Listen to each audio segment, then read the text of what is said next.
আমার শিক্ষক একবার একটি গল্প বলেছিলেন। এক ব্যক্তি তার ছেলেকে নিয়ে একটা পার্কে হাঁটছিল। তারা একসাথে হাঁটছিল। ছেলেটি গাছের উপর একটা কাক দেখে বলল, বাবা এটা কি, এটা কি? বাচ্চার বয়স ছিল 2 বছর। বাবা বলল, এটা একটা কাক। ছেলে আবার বলল, বাবা এটা কি? বাবা আবার উত্তর দিল, এটা একটা কাক। আচ্ছা ঠিক আছে, বাবা এটা কি? বাবা বলল, এটা একটা কাক। ও কাক, এটা কি? এটা একটা কাক। এভাবে 10 মিনিট ছেলেটি বাবাকে প্রশ্ন করে গেল। বাবা 30 বার উত্তর দিলেন। তিনি একটা ছোট ডায়েরিতে লিখে রাখলেন, আমার ছেলে আজ পার্কে হাঁটার সময় একটি কাককে নিয়ে 30 বার প্রশ্ন করেছে, যেটা ছিল পৃথিবীর সবচেয়ে সুন্দর জিনিস। 30 বছর পর, ছেলের বয়স এখন 2 বছর না, তার বয়স 32 বছর। বাবা ছেলেকে ফোন করলো, আমি কি তোমার কাছে আসতে পারি? ছেলে উত্তর দিল, বাবা এটা ঠিক দেখা করার সময় না। বাবা বললেন, আমাকে কিছুক্ষণ সময় দাও, আমার 10 থেকে 15 মিনিট দরকার, শুধু এইটুকু সময় হলেই চলবে। চলো গাড়িতে করে বের হই, তোমার সাথে কিছু ব্যাপারে কথা আছে। ছেলে বেশ বিরক্ত হয়ে, ঠিক আছে। বাবা আসলেন এবং গাড়িতে উঠে ছেলেকে নিয়ে পার্কে গেলেন। ছেলে মহা বিরক্ত হয়ে বলল, এসব কি বাবা, আপনি কি খুব দ্রুত বলতে পারবেন? আমার কাজ আছে। বাবা বললেন, শুধু আমার সাথে হাঁটো। তারা হাঁটছিল এবং গাছের উপর একটি কাক দেখতে পেল। বাবা বললেন, বৎস এটা কি? তুমি কি সত্যিই জানতে চাও এটা কি? এটা একটা কাক। ওহো, বৎস এটা কি? ছেলে এবার প্রচন্ড রেগে গেল। এটা কি একটা খেলা? আমার কাজ আছে, ঠিক আছে? এটা একটা কাক, আপনি কি দেখতে পাচ্ছেন না? আমি গত মাসেও আপনাকে নতুন চশমা এনে দিয়েছি। আমার সাথে এমন কেন হচ্ছে? বাবা আপনি কেন এত জটিল? আমি বুঝতে পারছি না সমস্যাটা কোথায়। জাস্ট বলেন কি বলতে চান। আমি ব্যস্ত আছি, ঠিক আছে? বাবা তার ডায়েরির পাতা খুলে বলল, বৎস ঠিক এরকম একটা ঘটনা 30 বছর আগে ঘটেছিল। আমরা এই পার্কে হাঁটছিলাম, তুমি একটি কাক দেখেছিলে। তুমি 30 বার আমাকে এটার সম্পর্কে জিজ্ঞেস করেছিলে। আমি প্রতিবার হেসে উত্তর দিয়েছিলাম, আর এখন তুমি দ্বিতীয়বারও উত্তর দিতে পারছো না। আমরা আমাদের পিতামাতাকে কি দিচ্ছি? মূল বিষয় হলো, আল্লাহ প্রথমে নিজের কথা উল্লেখ করেছেন, তারপর পিতামাতার কথা উল্লেখ করেছেন। তোমরা নিজেরাই চিন্তা করো, তারা তোমাদের জন্য কি করেছেন এবং তোমরা তাদের জন্য কি করছো। এমন অনেক পিতামাতা আছেন, যখন তাদের সন্তান আইসিইউতে থাকে, তারা ছোট্ট গ্লাস বক্সের দিকে তাকিয়ে দাঁড়িয়ে থাকেন, যার ভিতরে শিশুটি আছে।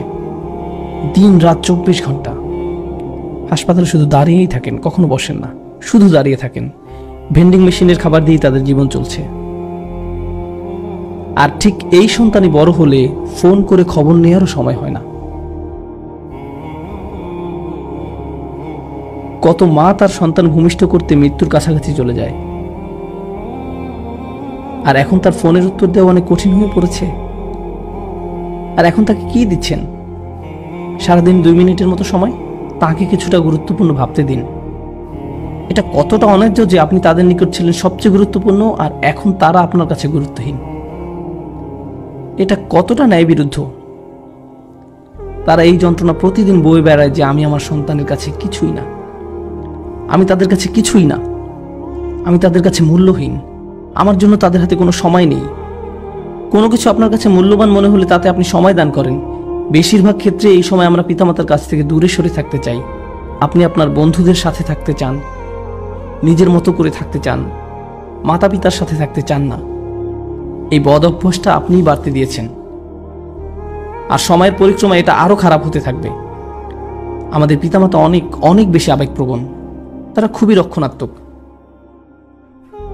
এটা বুঝতে পারবেন না যতক্ষণ না আপনি নিজে পিতামাতা হবেন।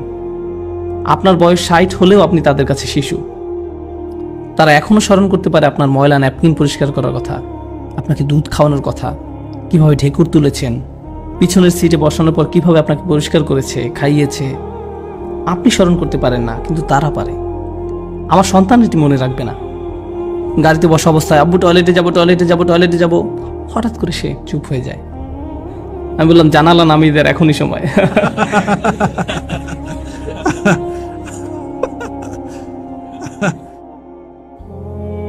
তারপর সে বলা শুরু করলো, আমি ঈদে কোন খেলনা পাবো। আমি ভাবলাম, ওকে, গাড়ি চালানোর জন্য আজ ভালো সময় নয়। তারপর সে যখন কলেজ থেকে গ্রাজুয়েশন করেছে, একদিন বিয়ে করেছে, সে তখন আর এটা মনে রাখবে না। কিন্তু কে কখনো ভুলে যাবে না? আমি কখনো ভুলে যাব না। আমি ভুলবো না তাকে কিভাবে বাথরুমে নিয়েছি, তাকে পরিষ্কার করেছি, জামা পরিয়েছি।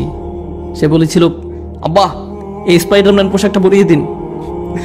আমার সন্তানের কিছুই মনে রাখবে না, আমি রাখবো, আমি মনে রাখবো। এই একই শিশু যখন পিতাকে একদিন বলে, বাবা আমি ঠিক তোমাকে বুঝতে পারি না, আমার হাতে একদম সময় নেই, এটা আসলেই তাকে দুঃখ দেয়, এটা আসলেই তাকে দুঃখ দেয়। ঠিক এই আচরণটাই আমি আপনি আমাদের পিতামাতার সাথে করে থাকি। তারা ছিল আমাদের জীবন, আমাদের জন্য তারা তাদের জীবন দিয়েছেন, তাদের ক্যারিয়ার বিসর্জন দিয়েছেন, তাদের ছুটি, তাদের বন্ধু বান্ধবদের সঙ্গ ত্যাগ করেছেন। আপনি জানেন সেটা? আমি এটা এখন জানি, আমি তখন জানতাম না। আপনি আসার আগ পর্যন্ত তাদের জীবনের এক ধরনের পরিকল্পনা করা ছিল, আর আপনি আসার পর আপনিই হয়েছেন তাদের পরিকল্পনা।